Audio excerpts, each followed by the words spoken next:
घर की खुशी। जिन दीदी के घर में मैं काम में लगी हूँ वो काफ़ी दिनों से बीमार हैं। बिस्तर पर पड़े पड़े भी वो बोर नहीं होती, कुछ कुछ लिखती रहती हैं। वो मुझसे क्या किसी से भी ज़्यादा नहीं बोलती। कॉलोनी वाले उससे ज़्यादा उनके सास अम्मा जी को जानते हैं। बिना बात किए कैसे रह लेती हैं समझ नहीं आता। मुझसे भी ज़्यादातर उनकी सास से ही बातचीत करती हैं। जब दीदी जी ठीक थी तो एक बार काम बता समझाकर एक कोने में हो जाती थी। कभी कभी कुछ कमी होती तो आकर धीरे से बताती थी, मगर अम्मा जी रोज़ मेरे साथ साथ काम में लग जाती हैं। उनके अनुसार सब करना होता है। बहुत महीन तरीके से काम कराती हैं। रोज़ ही सारा दम निचोड़ लेती हैं। पता नहीं दीदी जी कैसे नौकरी और घर दोनों संभालती होंगी, पर उन्हीं की सास जी की वजह से ये काम भी मिला है। भैया बाहर रहते हैं, हफ्ते या महीने में कभी कभी आते हैं। बहुत हंसमुख और सुंदर हैं। जब भी घर में आते हैं घर एकदम से चहकने लगता है। दीदी भी गुलाबी सी हो जाती हैं। बेटा खूब लाड करता है और अम्मा जी निहाल हुई रहती हैं। घर में सब कहते हैं काम को लेकर बहुत जुनूनी है। आधी रात भी कोई खबर आए तो तुरंत अपने टीम के साथ लग जाते हैं। दीदी बड़े दिनों से बिस्तर पर हैं, कुछ तकलीफ है उनको चलने फिरने में, इसलिए उनकी बीमारी पर मुझे कह के गए हैं ध्यान रखना इनका। अपने लिए बहुत लापरवाह है मैडम जी। उनका जो बेटा है थोड़ा संकोची है, पर आजकल दादी के साथ रहकर कुछ खुल गया है। कभी कभी दादी जी से उलझ पड़ता है। दादी धार्मिक, अनुशासन प्रिय और सफाई पसंद है और उसे बार बार समझाती रहती हैं। चिढ़ जाता है क्योंकि इकलौता लाड़ दुलार से पाला है, मगर दीदी की वजह से कुछ कहता नहीं। दीदी ने उसे यही सिखाया है कि हमारे अपने बड़े कभी गलत नहीं होते। उनका तरीका अखर सकता है मगर उनकी बात में भलाई ही होती है, पर बच्चे तो बच्चे होते हैं। पिछले दिनों स्कूल में छुट्टियां पड़ गईं। दीदी बिस्तर पर ही थी। उस दिन दादी और पोते में झपट हो गई। दादी उसे कॉलोनी के बच्चों के साथ खेलने नहीं दे रही थी। बच्चे बार बार खाली प्लॉट में जा खेल रहे थे जहां थोड़ा कचरा बिखरा था। दादी ने सब बच्चों को डांटकर भगा दिया। बच्चों को ये पसंद नहीं आया और उनके पोते को सुना दिया, तेरी दादी का रोज का है, उनको क्या, हम जहाँ भी खेले और तू मत आया कर हमारे साथ खेलने, बेकार में हमारी बेइज्जती होती है। दादी ने उसे बालकनी में उन बच्चों के साथ खड़े होकर बात करते देखा तो उसे फिर लताड़ा और घर बुलाया। उस दिन दादी पोते के बीच झपट होनी पक्की थी। दीदी अपने कमरे में थी। दादी जी ने कमरे के बाहर से कहा, ये सब माँ की ढील का नतीजा है। कहना नहीं मानता किसी का। बड़ों की बात का कोई मान नहीं है, कोई संस्कार नहीं सिखाया, बस नौकरी की मस्ती में रहे सब। दीदी शांत पड़ी रही। बेटा दंदनाता आया और आते ही हाथ पैर धोने बाथरूम में घुस गया और जोर से दरवाज़ा बंद किया। दादी और गुस्से में आ गई। गुस्सा दिखा रहा है हमको, तुम देख रही हो ना कैसे पटका है दरवाज़ा। दीदी कुछ बोली नहीं। दादी का गुस्सा सातवें आसमान पर था। हाँ, तुम दो बढ़ावा, हमको क्या, 4 दिन और रहेंगे जिंदा, तुम ही झेलोगी।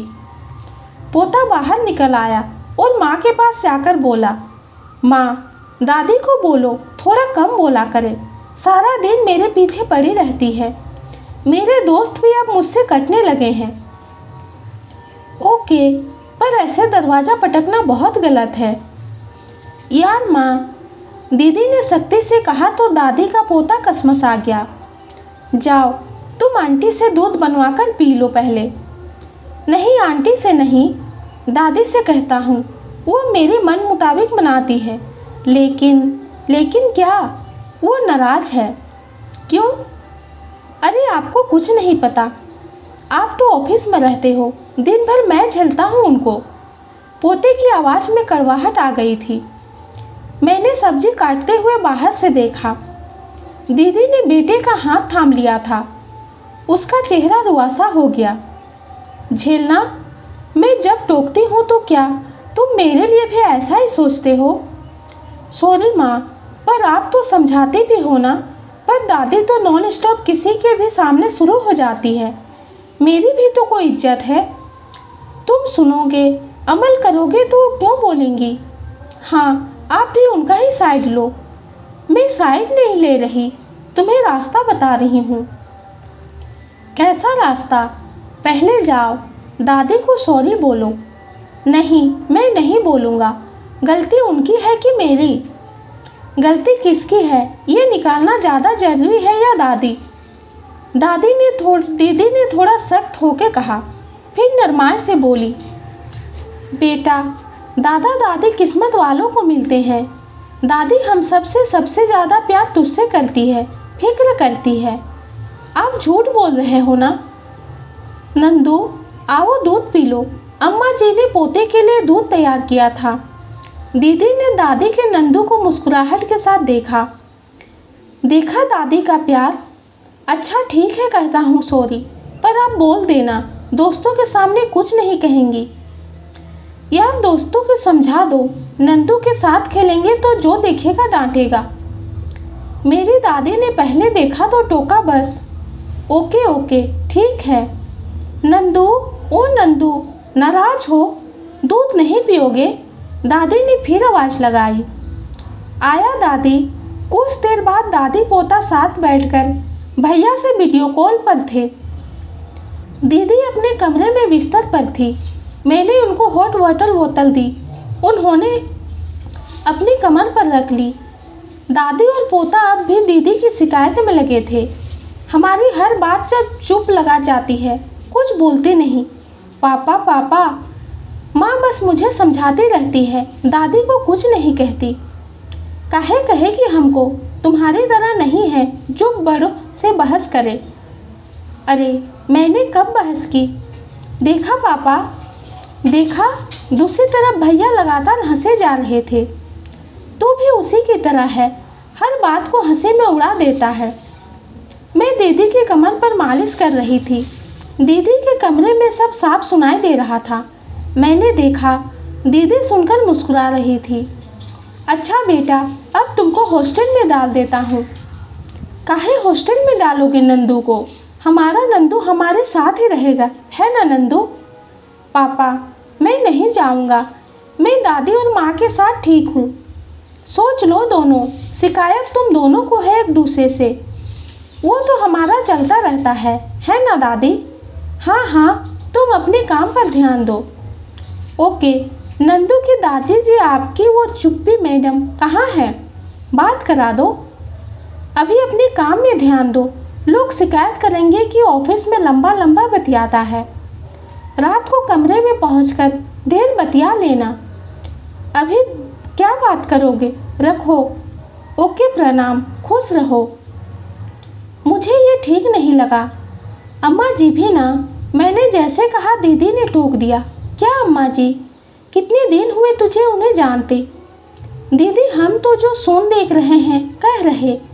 ठीक है, पर तुम्हारी नज़र में जो है वो तुम्हारी सोच से गलत होगा। लेकिन मुझे ध्यान रहता है कि वो इस परिवार की मुखिया है, हमेशा भला सोचेगी। आगे से इस घर में कुछ भी कहने से पहले सोचना। बेटू सुनेगा तो उन पर क्या असर पड़ेगा? दीदी के बात में डांट भी थी और चिंता भी। मेरा मुंह बनता देख वो बोली, बुरा मान गई क्या? नहीं दीदी, तुम खुद को दादी की जगह रखकर देखो, खुद समझ जाओगी। आपको सच में कुछ बुरा नहीं लगता? आपको बाबू को दिन भर कितना कहती रहती है। दीदी शांत थी, बोली, तुमको समझ नहीं आई ना बात? समझना क्या है दीदी, हमसे तो ऐसा बर्दाश्त नहीं होगा। सुन, तेरी समझ को कहती हूँ। मैं बच्चों को तो समझा सकती हूँ, खुद को भी ढाल सकती हूँ, पर बड़ों को पलटकर कहना ठीक नहीं लगता मुझे। अभी उनके जितनी दुनिया नहीं देखी मैंने। बाकी मुझे मेरे अहम से ज़्यादा इस घर की खुशी जरूरी लगती है। रात हो गई थी। मेरे पतिदेव ने फ़ोन करके कहा, आज वहीं रुक जाओ, मैं सुबह पहुँचूँगा। ये ट्रैवल एजेंसी में काम करते हैं। दीदी भी बोली, रुक जाओ, कोई दिक्कत नहीं है। अम्मा जी भी राजी थी। रात में दादी ने पोतों को अपने साथ सुला लिया। मैं दीदी के पास फोल्डिंग बेड पर सोने की तैयारी कर रही थी। अम्मा जी ने आवाज़ लगाई, रेवा, ओ रेवा, जरा पैर दबा दो हमारा बिटिया। मैं अम्मा के पास आई। अम्मा मुझे फ़ोन देकर बोली, दीदी को दिया, भैया का नंबर लगाए हैं, जा जल्दी जा और आ। दीदी भैया बात कर रहे थे। अम्मा बोली, दरवाज़ा सटा दो, आराम से बतिया लेगी। मैंने उठकर दरवाज़ा बंद कर दिया और अम्मा के पैर दबाने लगी। नींद में जाते जाते अम्मा बोली, रेवा, तुम अच्छा कस के दबाती हो, पर नंदू की माँ के हाथ में दुलार होता है, उसके हाथ की बात ही कुछ और है। मेरे सामने अब अम्मा का दूसरा ही रूप आ रहा था। दीदी शायद इसलिए शाम को मुझे समझा रही थी। अम्मा बुदबुदा रही थी, बेचारी बड़े कष्ट में है, हमारे हाथ में भी तो नहीं कुछ, अब बस जल्दी ठीक कर दे भगवान उसको। अम्मा जी सो गई। दीदी भी भैया से बात करके सो गई। पूरे घर में दीदी के कमरे से आती गुलाब की भीनी खुशबू फैलकर घर के माहौल को बेहद शांत और सुकून भरा बना रही थी। अमूमन मुझे दूसरों के घर जल्दी नींद नहीं आती, मगर अम्मा के घर में उस रात बड़ी गहरी नींद आई। ये कहानी आपको कैसी लगी कमेंट में ज़रूर बताइए। कहानी पसंद आती है तो चैनल को लाइक और सब्सक्राइब कीजिए। कहानी सुनने के लिए आपका बहुत बहुत धन्यवाद।